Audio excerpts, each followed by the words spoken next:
Wildlife photography and trail cameras, they're a big topic. There's a lot out there on the market. It's difficult to try to figure out which is the best and which will work for you. So I've picked one up and let's see how it works, how easy it is to use, and then how the footage looks. This is the GardePro A3S trail camera. So inside the box we get one camera,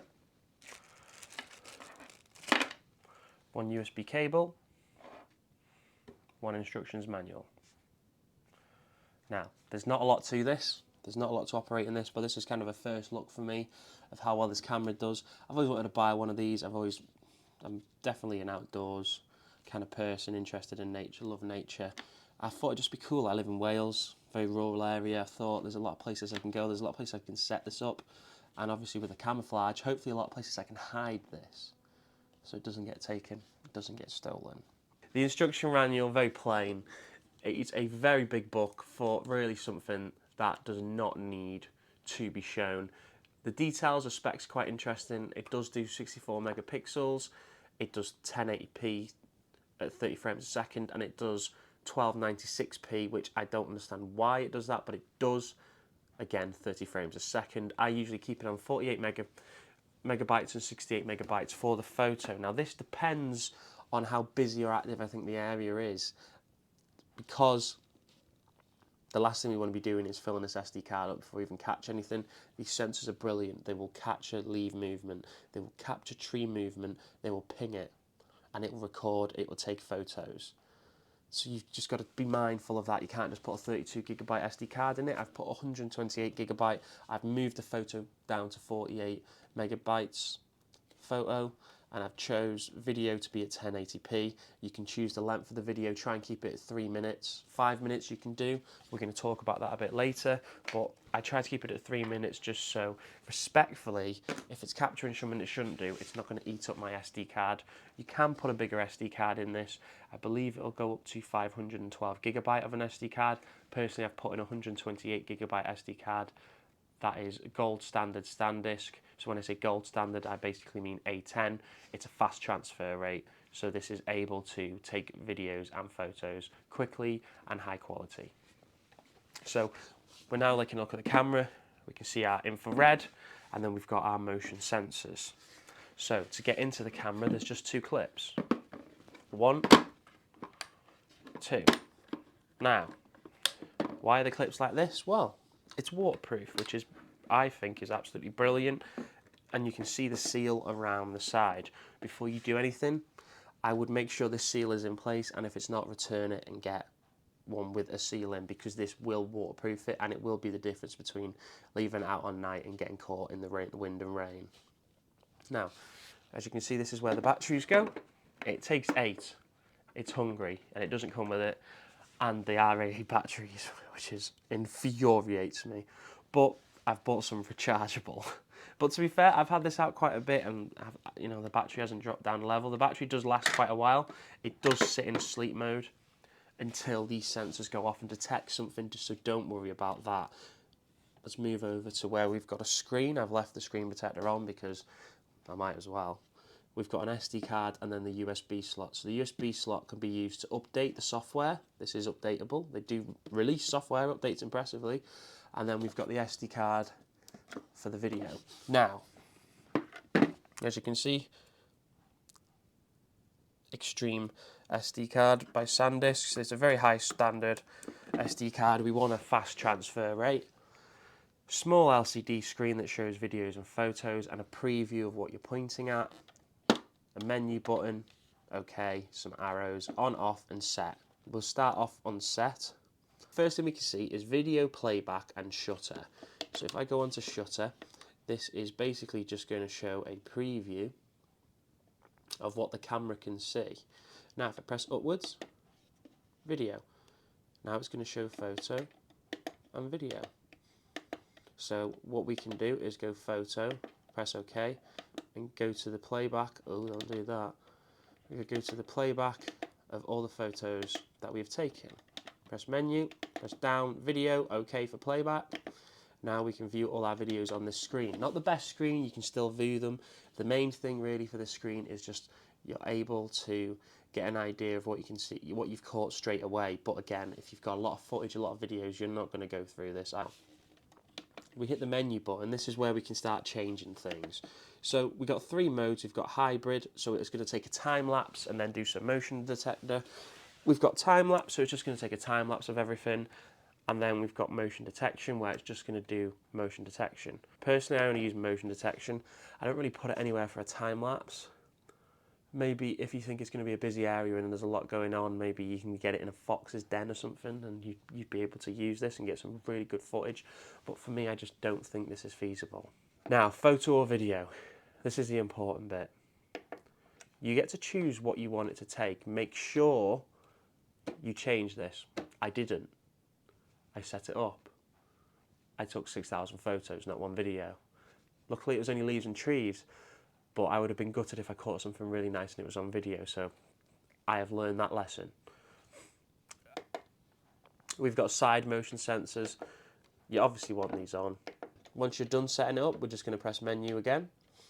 And then to start the video, we're just going to switch to on, and now it's starting to record. Now it's in place. So it's going to start recording when it detects motion. So let's go back to set. So what we're going to do is switch it to on, ready for motion. And then what it'll do is it'll immediately start detecting motion when you've set it up. So you're probably going to capture yourself in this video, but you can change it between 30 seconds. I just usually leave it straight away, get recording, get out of there and leave the camera to do its job. So we're going to go out, we're going to set it up, see what we can capture. We're going to set it up in a couple of places and see what we can do. So my very first location failed. I left it out for a week, couldn't find anything. So we've moved locations, and here is what we captured over about a week.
So we're at another spot.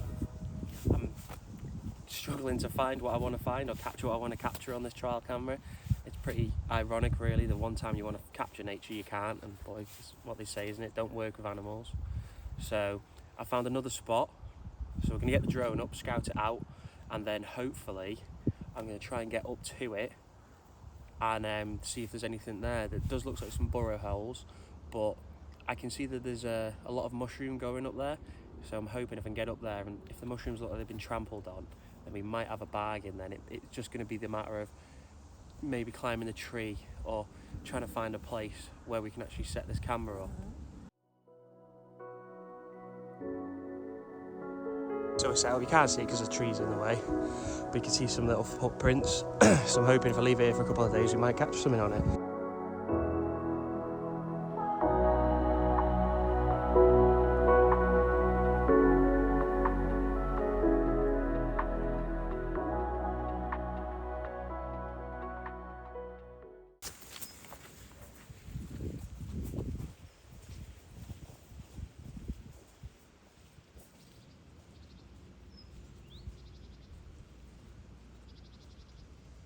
So we're back.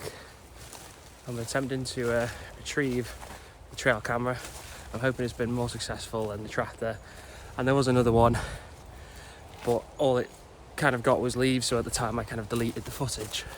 So hopefully we've caught some better footage here. I think it was a rabbit, so it's always promising. That means hopefully we might have caught some rabbits or something.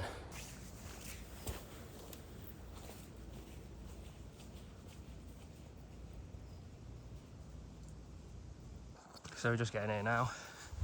As you can see, as we walk around, every time I'm out of breath. Whew, a heavy one, a heavy climb that was. But as we go around, we will open up, keep moving, and there it is, the bank there. As you can see, well, the camera's quite, well, the sun's quite bright, but there's a lot of holes with rabbit droppings in, so I'm hoping that this would have caught up here. This leaf has dropped in front, so I don't know how much we've caught or if we've caught anything. So here it is. So it looks like we got some stuff, thankfully, some rabbits, but that leaf is in the way, so we'll have to see.